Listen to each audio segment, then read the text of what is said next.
The Rosetta Stone, most visited artefact in the British Museum. The 4,000-year-old Egyptian treasure used to decipher ancient hieroglyphics has become the centre of a stormy debate over who owns ancient relics. It helped modern scholars translate ancient Egyptian hieroglyphs. Everyone thinks the Rosetta Stone was cracked in 1822. Its secrets settled and archived as history. So we have this very interesting interaction between these languages. For 2 centuries, that version held firm, unquestioned, and complete. Is the Rosetta Stone. It was the key to understanding Egyptian hieroglyphics, and it is one of the most precious and valuable treasures of the British Museum. But new research using AI has reopened the mystery, re-examining the ancient text with fresh eyes. What it revealed is unsettling. The inscription we trusted may never have been fully understood at all. The stone. Everyone thinks they know. Walk into the British Museum on any given day and you will see a steady crowd gathered around a dark, fractured slab displayed behind glass. Visitors pause just long enough to read the label, take a photo, and move on with the quiet confidence that they have already understood what they were looking at. Today, the Rosetta Stone, for me, is a symbol of Western colonialism over my culture.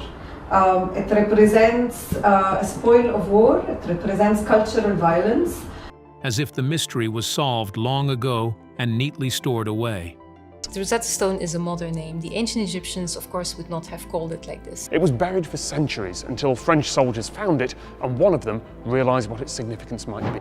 The Rosetta Stone has long been treated as one of history's finished stories, an object whose secrets were supposedly unlocked nearly 2 centuries ago and then safely archived in academic certainty. Discovered in 1799 by a French soldier, transported across empires, and ultimately deciphered by Jean-François Champollion. It is remembered as a triumph of intellect, the moment a lost writing system was finally restored to human understanding. What is often left out of that familiar narrative is a more uncomfortable distinction. Decoding a language is not the same as fully understanding it. Being able to read words does not automatically reveal intent, hidden structure, or the relationship between speaker and audience. These 3 decrees were very important because they are very close copies to the decree that we find on the Rosetta Stone. For generations, scholars worked under a shared assumption that the 3 scripts on the stone, Greek, Demotic, and hieroglyphic, were direct translations of one another, each conveying the same message in a different form. That assumption held for roughly 200 years, rarely questioned in any fundamental way. It became part of the intellectual foundation of Egyptology itself, shaping how thousands of inscriptions were translated and interpreted. Recently, however, researchers began revisiting that certainty using artificial intelligence, asking a question that had never been systematically tested at scale. Instead of assuming equivalence, they examined whether the 3 versions of the text truly aligned in detail. That shift in perspective has opened the possibility that what was considered a solved artifact may still hold unresolved layers of meaning beneath its surface. And what it found has reopened a debate that's been sitting dormant since 1822. A language the world had forgotten. To understand why the recent AI findings matter, it helps to grasp what was truly lost when hieroglyphics fell out of use. This was not a slow linguistic evolution like Latin, gradually fading while scholars preserved it in texts and institutions. Hieroglyphics did not taper off, they vanished abruptly. The last known fluent reader is believed to have died around 394 AD, and with that, the knowledge disappeared entirely, leaving no continuous tradition to carry it forward. For roughly 15 centuries, people stood before the carved walls of ancient Egypt, temples, tombs, monuments, and saw only intricate patterns without meaning. Among those who tried to decipher them were scholars from the medieval Islamic world, driven by intellectual rigor and curiosity, yet unable to break the code. Later, thinkers during the Renaissance approached the symbols with renewed energy and access to classical learning, but they also reached incorrect conclusions, often with great confidence. The central misunderstanding was surprisingly consistent across generations. Scholars believed hieroglyphics functioned purely as symbolic representations, where each image directly conveyed an idea. A bird would signify the soul, a snake might represent danger, and a seated figure could indicate authority. This interpretation seemed intuitive because the symbols visibly resembled real objects, encouraging the assumption that they worked as visual metaphors rather than linguistic elements. In reality, that assumption led researchers astray for centuries. Hieroglyphics are not merely symbolic images. They form a complex writing system that blends phonetic sounds with visual meaning. Some symbols represent actual sounds, much like letters, while others carry conceptual significance. Without recognizing this dual nature, earlier scholars were effectively trying to solve the system using the wrong rules, which explains why the script resisted interpretation for so long. Today we are in the 21st century and we have to correct the mistakes of the past and correct the mistakes of the history because we cannot change it. That was the wall standing between the modern world and 5,000 years of Egyptian history, and it took a particular kind of obsession to finally break through it. Back in the year 1799, the Rosetta Stone is found. Although there is some debate about the exact date on what was likely July 19, 1799, during Napoleon Bonaparte's Egyptian campaign, a French soldier discovered a black basalt slab inscribed with ancient writing near the town of Rosetta. The soldier's spade. July 1799 marked the height of Napoleon Bonaparte's Egyptian campaign, an expedition that went far beyond military conquest alone. Alongside his army, he brought an unusual corps of scholars, historians, linguists, artists, and scientists tasked with observing, recording, and interpreting the ancient civilization unfolding beneath their feet. It was a rare fusion of warfare and intellectual curiosity, driven by the belief that knowledge could shape power as effectively as any weapon. Near the port town of Rosetta, a French soldier was carrying out routine construction work, reinforcing the walls of a fort. It was the kind of task that normally fades into obscurity, unnoticed and unrecorded. Then his shovel struck something solid beneath the ground, abruptly breaking the rhythm of an otherwise ordinary moment. What surfaced was a broken slab of dark granodiorite, heavy, weathered, and incomplete, with rough edges where time had already done its damage. At first glance, it looked like nothing more than discarded stone, lacking any immediate sign of significance or historical weight. There was no dramatic revelation in its appearance, no indication that it would soon become one of the most studied artifacts in human history. That perception changed when one of the scholars examined it more closely and noticed something unusual etched across its surface. The stone was inscribed with 3 distinct scripts, arranged in parallel bands, each clearly representing the same decree in different forms. At the bottom was ancient Greek, already familiar and readable to scholars of the time. Above it appeared Demotic, the more common administrative script of ancient Egypt, still undeciphered but offering potential clues. At the top were hieroglyphics, the sacred and highly symbolic writing system that had remained unread for centuries. The implication was immediate and transformative. If all 3 inscriptions conveyed the same message, then the Greek version could act as a key, providing a reference point for unlocking the meaning of the other 2 scripts. What had once been silent for over 1,000 years now presented itself as a structured puzzle, offering a possible bridge back into a lost world of language and meaning. Ilona, first off, it's absolutely wonderful to be here and to see such an incredible object so, well, up close in your new exhibition. But getting from that moment of discovery to actually reading those symbols would take another 23 years and one genuinely extraordinary mind. How Champollion cracked the code. Jean-François Champollion was, by any reasonable measure, built for exactly this problem. He'd been obsessed with ancient languages since childhood, the kind of obsessive focus that looks strange in a child and like genius in an adult. By his early 20s, he could read Latin, Greek, Hebrew, Arabic, Syriac, Chaldean, and Persian.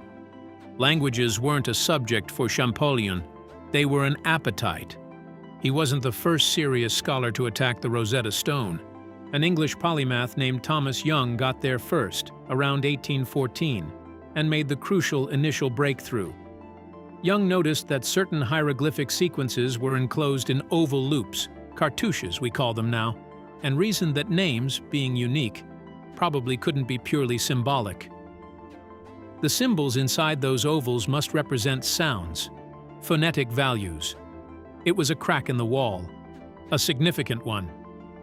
But Young treated it as an interesting puzzle. Champollion treated it as a life's work.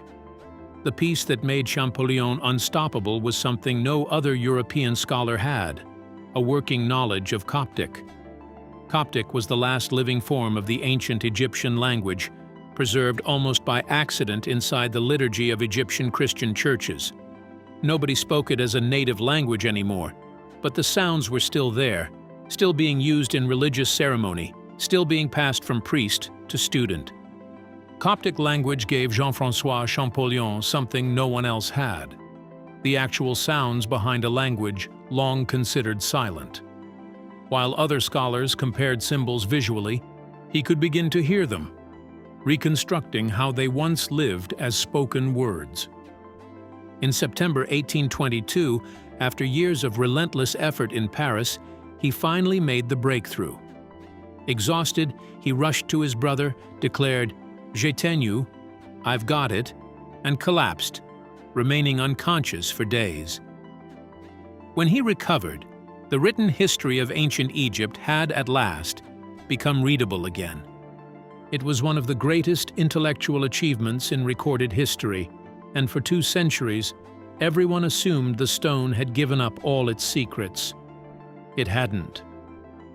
What the stone actually said. Here is the part that tends to catch people off guard.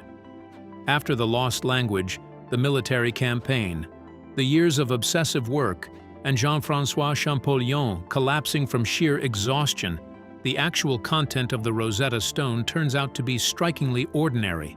It is, at its core, a bureaucratic decree. Issued in 196 BC by a council of Egyptian priests, it honors a young ruler, Ptolemy V Epiphanes, marking the first anniversary of his coronation. The text contains exactly what one would expect from an official administrative document of its time: tax reductions granted to temple workers, donations allocated to religious institutions, and a carefully worded account of military successes framed in the flattering tone typical of royal proclamations.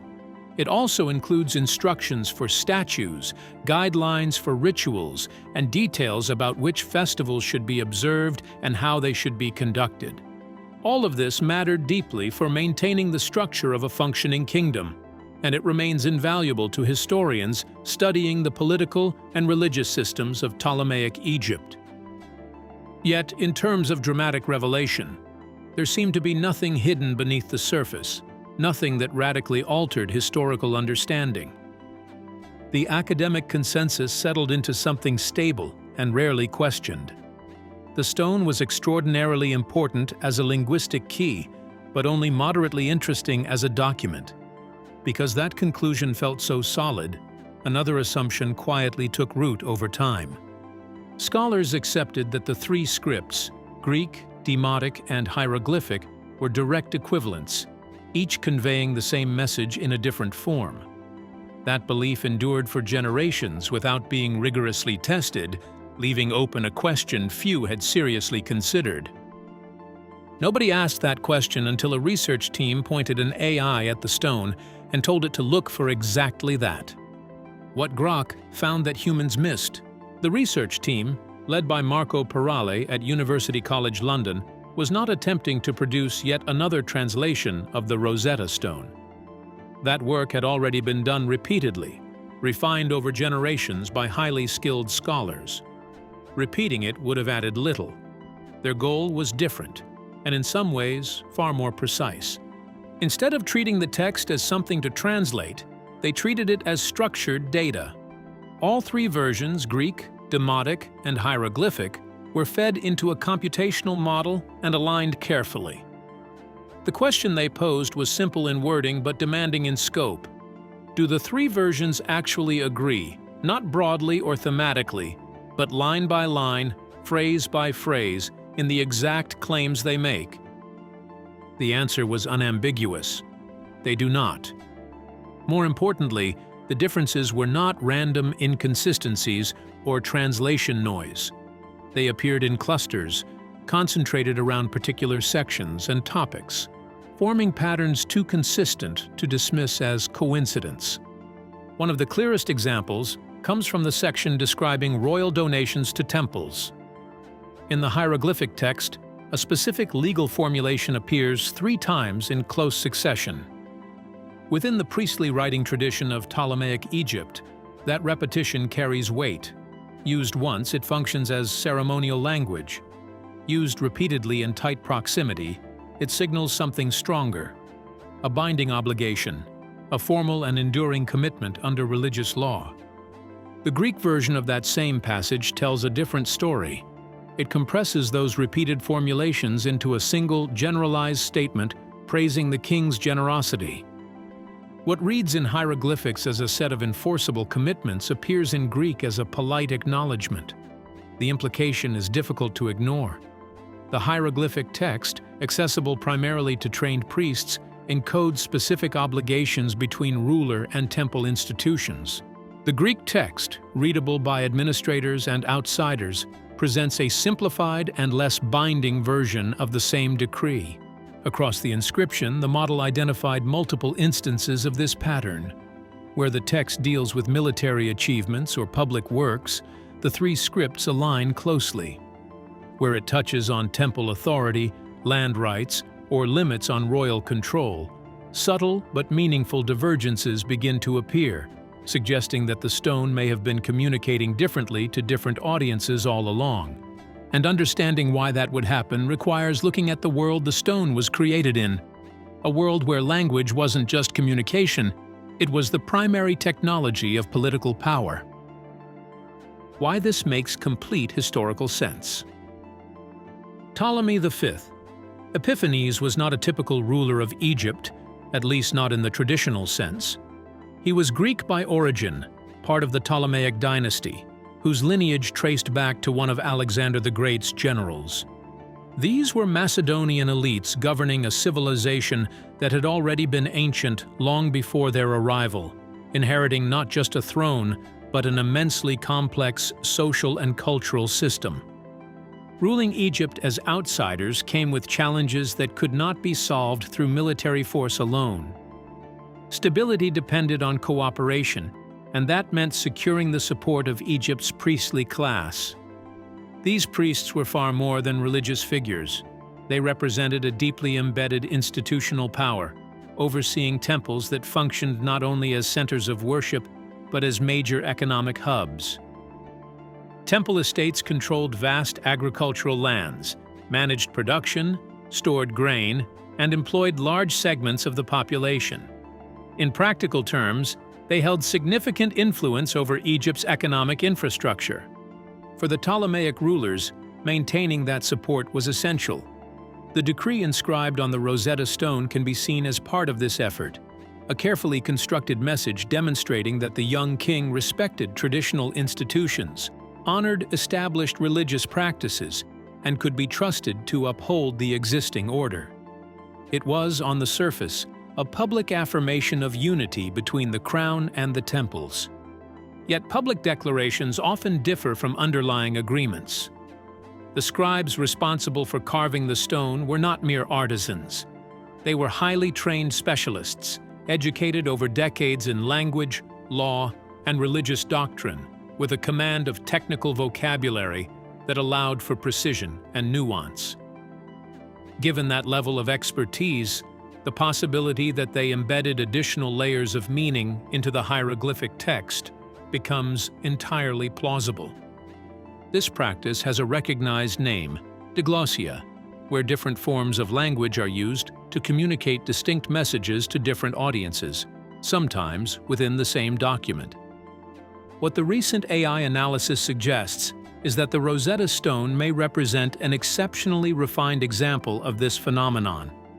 The Greek text presents a clear, accessible version of the decree for administrators and the broader public. The hieroglyphic version, however, appears to carry more specific implications, particularly for those within the priestly elite.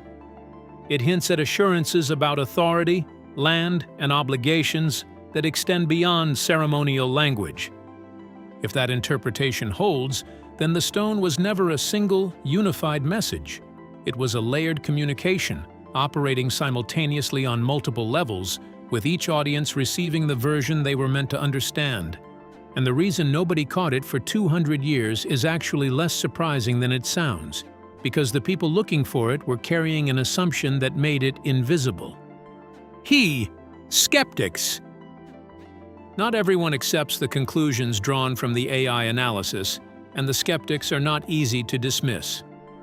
Among them is Penelope Wilson, a leading specialist in Ptolemaic priestly texts at Durham University, who has raised careful and well-structured objections to the interpretations proposed by the research team.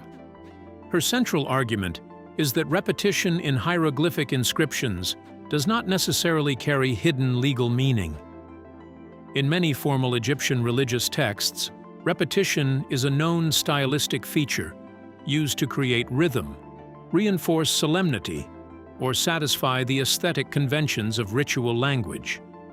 From this perspective, a phrase appearing 3 times may simply reflect literary style, rather than a coded signal of contractual obligation. Without a broader comparative framework, it is difficult to conclude that repetition alone indicates a shift in legal force. Wilson has also pointed to a more fundamental methodological limitation. The analysis, no matter how advanced, is ultimately based on a single source, the Rosetta Stone.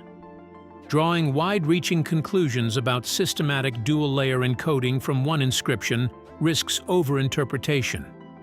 What is needed, she argues, is a larger dataset of comparable Ptolemaic decrees examined under the same computational methods, allowing researchers to establish what counts as normal variation versus meaningful divergence. There is also a deeper concern that complicates the entire approach.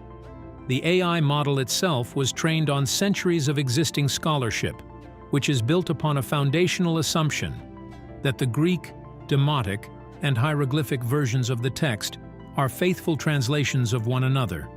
If that assumption is flawed, then the model's baseline for comparison may be subtly distorted, shaped by prior interpretations that were never independently verified.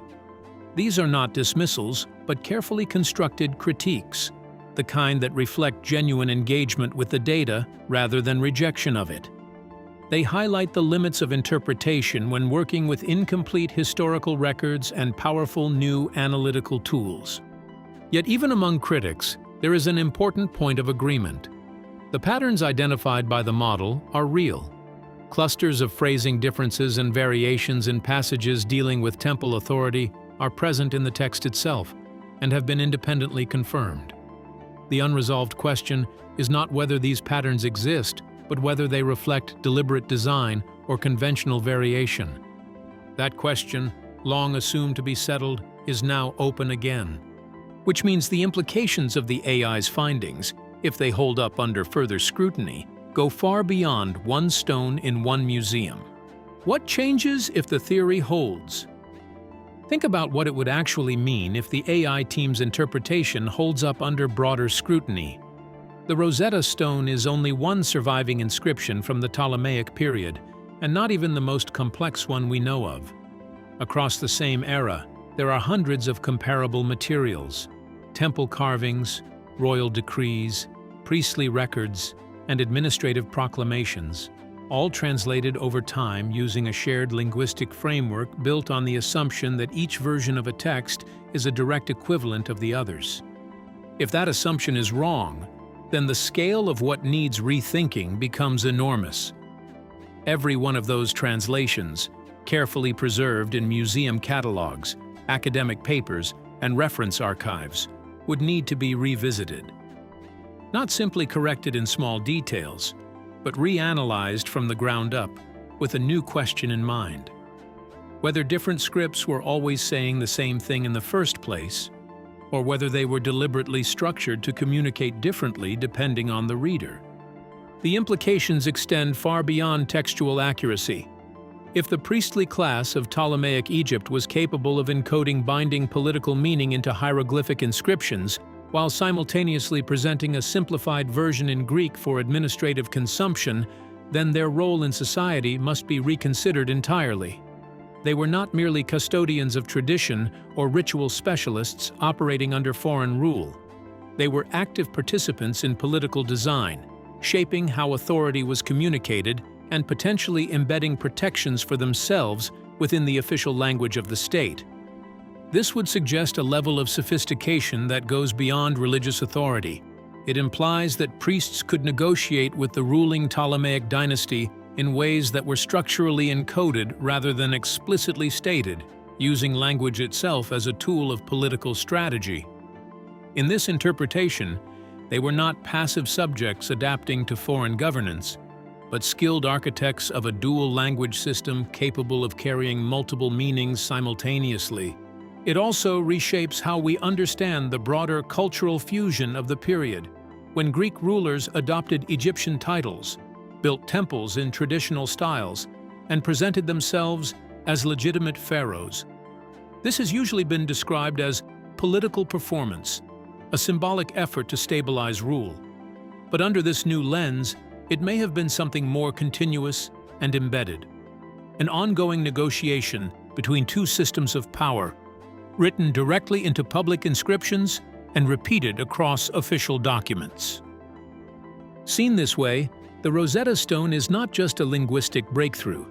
It becomes a possible artifact of political engineering, created by experts who understood that most readers would only ever access one layer of meaning while another layer remained hidden in plain sight. And that brings us to the question that sits at the center of all of this. The question the stone has been quietly waiting 2,000 years for someone to ask. The Rosetta Stone still sits quietly in the British Museum, where most visitors glance and move on. Jean-François Champollion did decode its language, but new analysis suggests deeper layers may remain. The stone hasn't changed, only our questions have. If you want more stories like this, subscribe, share, and stay tuned for what gets uncovered next.